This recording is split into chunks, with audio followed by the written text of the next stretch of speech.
Thanks, Kevin. Yes, sir.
The President has travelled to Baltimore to visit the site of the deadly Francis Scott Key Bridge collapse.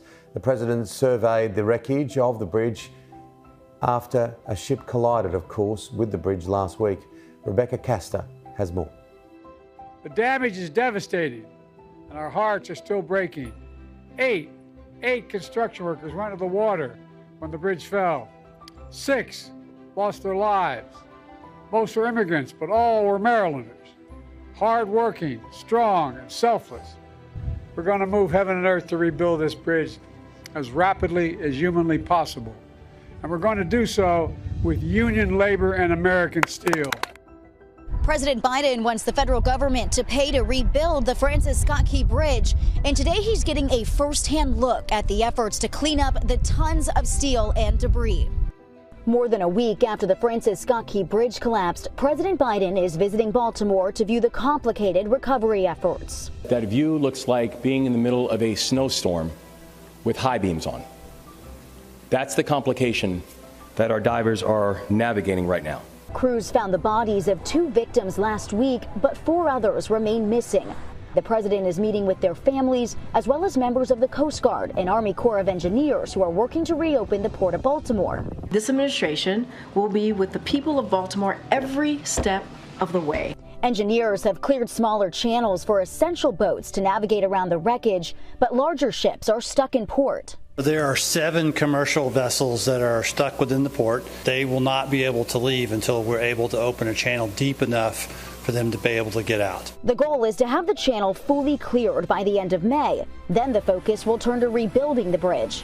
The White House has already approved $60 million to assist with that cleanup and rebuild, but officials expect it will cost much more than that. The Small Business Administration is also helping local business owners impacted by the bridge collapse apply for federal emergency loans.